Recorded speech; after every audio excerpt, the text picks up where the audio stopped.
Hey everybody, today I'm going to throw together a review and a broadhead test out of my Ravin R10, and the reason I'm doing this is because I haven't seen a lot of videos that go over the heads I want to see, so I thought I'd put a video together myself with the NAP Slingblade, the Ramcat, the THORN broadheads, and the Ironwill broadheads. I'm going to do this test at 50 yards. The Ravin R10 is just out of the box, nothing extra has been done to it, with the standard 003 bolts that come with it. They're not spine indexed, just straight out of the box. The way I'm going to run the test is take a couple shots with field tips, and that way we have some holes in these orange targets to compare to where the broadheads are hitting. The reason I chose 50 yards is because I think most any head will probably do pretty good at 20 or 30 yards, but I want to see how they do at 50, which is as far as I would shoot at a deer. I usually like to keep it at 30 or less. And we're going to go from least expensive to most expensive. We'll test the accuracy, the penetration, the broadhead going through a shoulder too, to see how they hold up. So let me show you the four heads, talk a little bit about those, and then we'll get to shooting.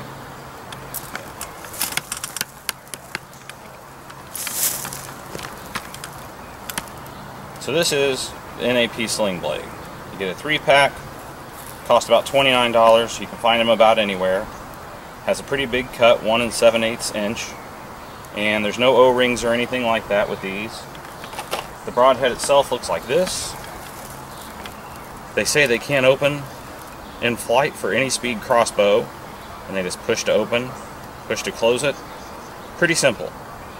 I have never shot these, but we'll see how they do. Next, we'll shoot the Ramcats. These are about 39 bucks. You can find these about everywhere. I have used these. They flew with my field tips out of a vertical bow and my other crossbows, and they are devastating on deer. But I haven't tried them out of a high speed yet. These are considered a hybrid. They have a 1 3/8 inch cut, and the reason they're considered a hybrid is because you have these screws. These screws tighten the blades, so once they hit a deer, if you don't get a pass through, the theory is they'll fold up and they're sharpened on both sides, so they cut all the way in or they'll cut on the way out. They also have a hollowed out tip, which is supposed to make it aerodynamic for the blades to fly like your field tips. So we'll see how these do at 50 out of the R10. Those two are your standard broadheads that you find just about anywhere, and these are more high-end. These are the new THORN HPX high performance crossbow heads. These have titanium ferrule. The blades are 440 stainless, and they have a 1 3/4 inch cut. Now what's different about these is there's absolutely no blade or anything that sticks out of these, so they're supposed to fly exactly like a field tip. You put a little shear pin, they call it. It's kind of rubbery through the hole to hold the blades in. Once it hits a deer, this tip pushes down, cuts the shear pin, the blades expand. They say these won't expand in a foam target, but they do come with a clip to keep this from pushing down when you're practicing. We're not going to use it today to make sure they don't open in flight, but it's a pretty cool idea. I think it's well engineered, and we're going to see how they work. They're also made in the USA, which I like. Hopefully these do really well. Everybody is talking about these. And the last, but certainly not the least, is the Ironwill. Oh, and they run about 69 bucks for a 3-pack. The Ironwill is the most expensive at $99 for a 3-pack. They come individually boxed. All these are 100 grain heads. The Ironwill is got a titanium ferrule as well, but the blades are made out of a A2 tool steel. It has a 1 16th inch cut with the blades, and also has a 3/4 inch cut with the bleeder blades.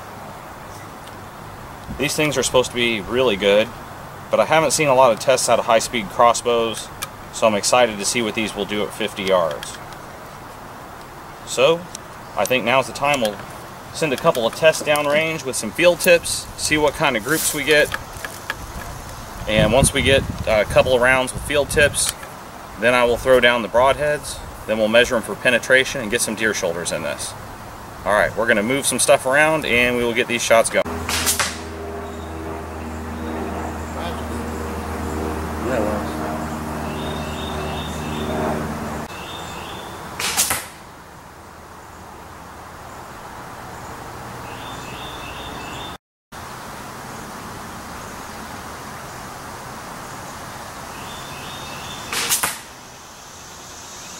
That's the worst one yet.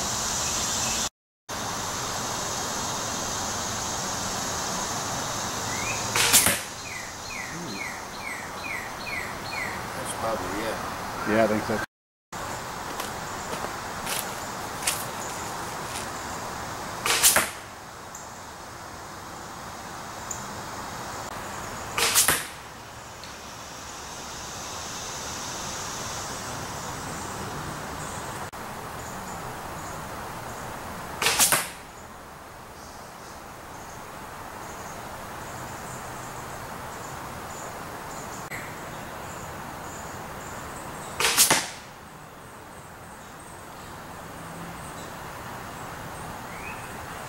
Good job. This one's hole in hole. This one's an inch. This one's a little less than an inch. And this one's less than an inch. So somewhere around an inch groups. Looks like pretty darn good for 50 yards outside in the wind with non-spine indexed arrows. So now I'm going to shoot these broadheads twice, see how they line up with the field tips. We're going to go from the most inexpensive to the most expensive, so the Sling Blade, Ramcat, Thorn, and the Ironwill. So we'll get that coming down now.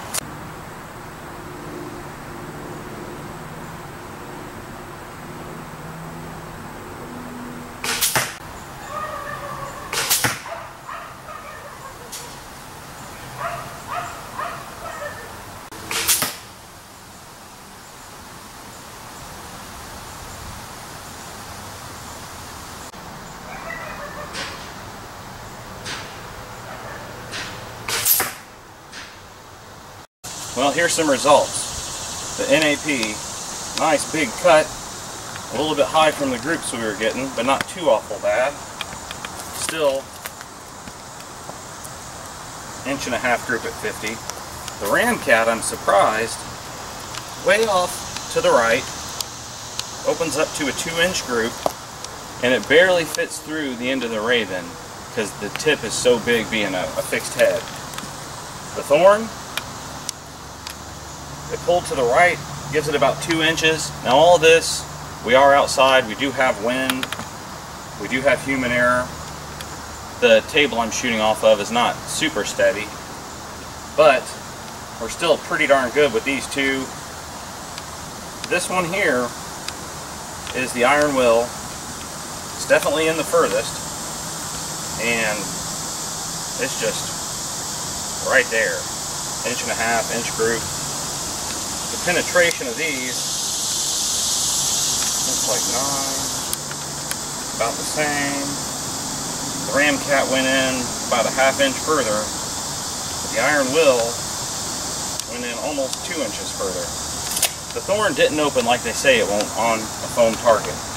So if it opened, it may have went in further, and we're going to test that out on this run. I'm going to put a light material of jeans over this just to see if it opens, to simulate deer hide, and we'll see what kind of groups we get. I want to shoot another round with these just to make sure none of this was my fault, and we'll see where we're at.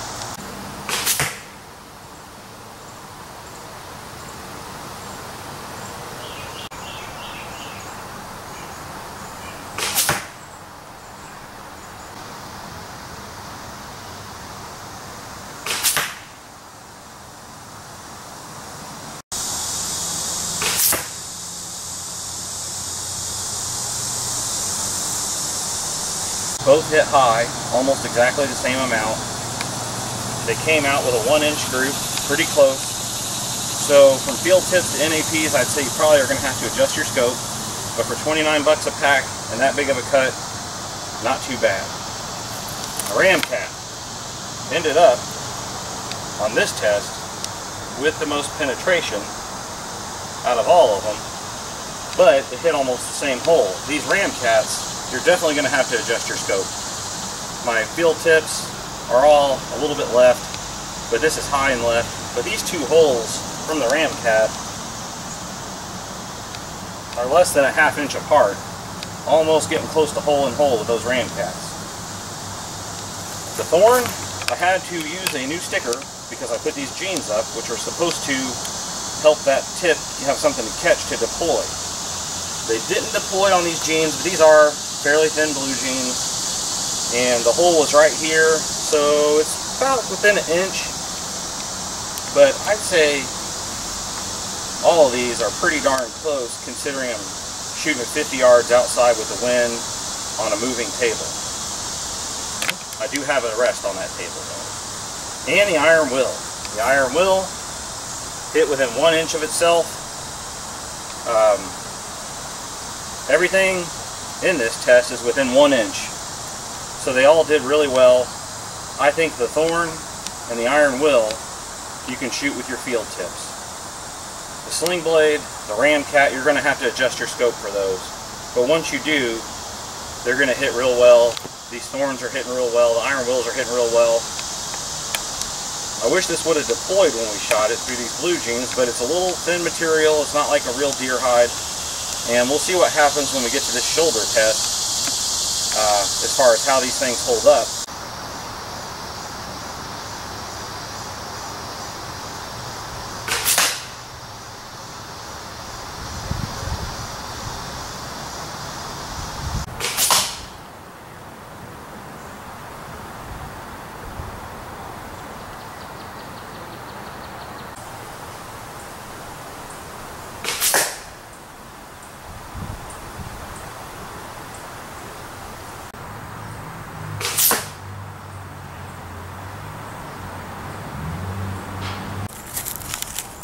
Okay, so we shot all of the shoulders.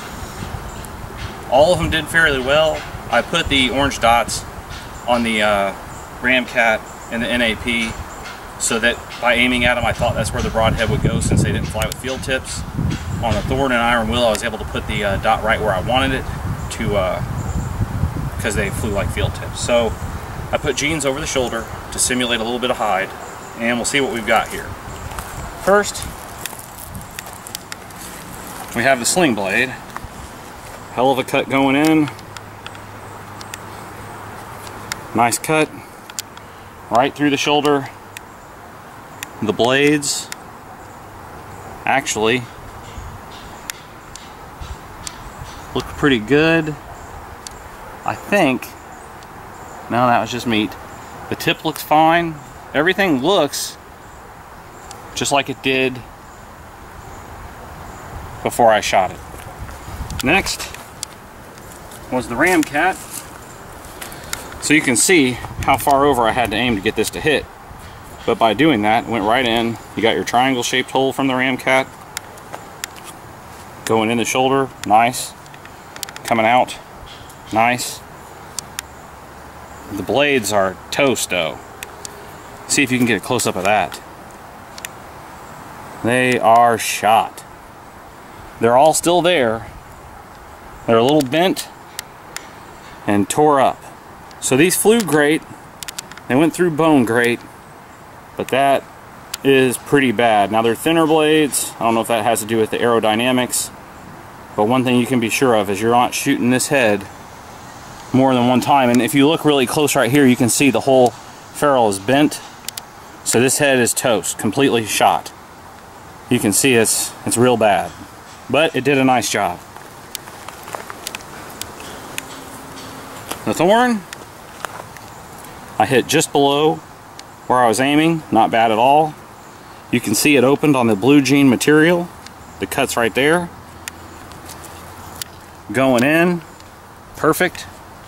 Coming out, perfect. Let's take a look at it.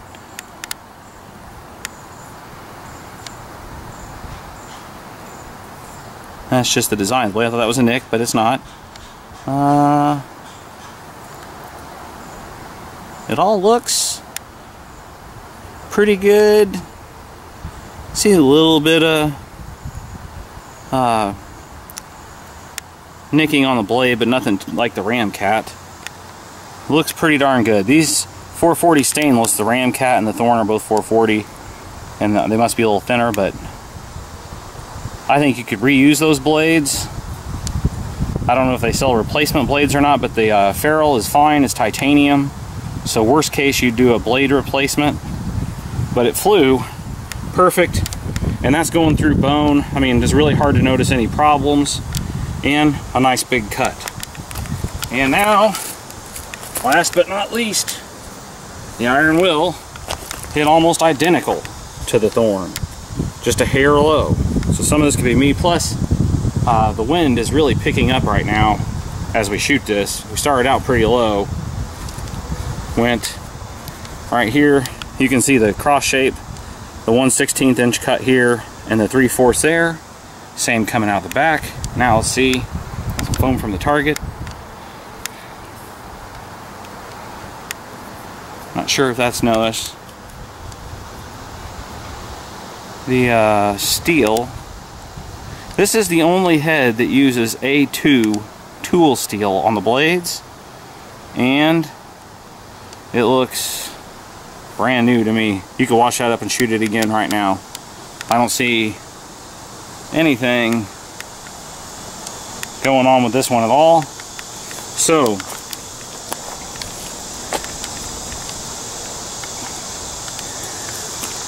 my thoughts on this whole thing after the test is that the NAPs did a really good job at $29 a head. I mean, they went through. Now you're going to have to adjust your scope to shoot them. You can't shoot them with field tips because they shoot high. But the blade came out fine. Actually, yeah, the blade came out just fine. They might, no, these blades have a little bend to them. I was wrong. They don't fold in like they used to. So you may need new blades. I've heard you can't get them. It could be meat in there. I don't see a bend, but for 29 bucks, no edge problems at all. It shoots a little bit high. Overall, it's got one of the bigger cuts. Pretty good deal for 29 bucks. The Ramcat, which used to be one of my favorites with slower bows, it's way off, but it may have had the best consistency head, you know, shot to shot, almost hitting the same hole. It's just way off, so you'll definitely have to adjust your scope to shoot it, and you can count on that being a one-time deal. 40 bucks, that whole thing is shot. The blades are terrible, the ferrule is bent, that thing is no good. And that the Thorn, I love the accuracy of it. It didn't open on blue jeans, but these are really, really thin blue jeans. I think on a deer hide it would open every time. If you're a fixed blade shooter, I'd say this is where I would be. These are nice, and not very much edge problem, maybe just a tiny, tiny bit. But it flies like the field tips. You could switch from field tip to that and be sure that it's going to be dead on. And you could put new blades in that, reuse it. You could probably reuse it the way it is. You can definitely see just a hair. And this is coming from a knife guy, so I might be overcritical. Maybe just a rolling of the edge. You could probably sharpen that right up with some leather, no problem. But it shoots very accurate. If you're a mechanical guy, this is where I'd be, the Thorn broadhead. The Ironwill, it's a fixed head. There's nothing to go wrong with it. Has no edge problem whatsoever. Flew as good as field tips. I think it's all going to boil down to, are you a fixed blade guy or a mechanical? I'd say Ironwill for fixed blade, Thorn for mechanical. You probably would be okay with an NAP or a Ramcat as long as you're willing to sight in differently from field tips to broadheads. And you're definitely going to be throwing away those Ramcats if you hit bone. That thing is shot. But the thing is, it made it through. Thanks everybody for watching this video. Hopefully it'll help you make your decision on which way you want to go. I think your Ironwill or your Thorn, either one of these two is where you're going to want to be. They both fly great. What's the winner? It's just going to be, if you're mechanical or fixed blade, the accuracy was the same, penetration was the same. I think the minimal stuff you see on the edge is nothing to really worry about. So if you like mechanicals, can't beat a Thorn, and if you like fixed blades, you can't beat Ironwill. I highly recommend either one of these. Like I say, the other two, nothing wrong with them. They shot fine, but I think the blades are a little bent on the NAP, and the Ramcat's toast. So good luck hunting out there, guys.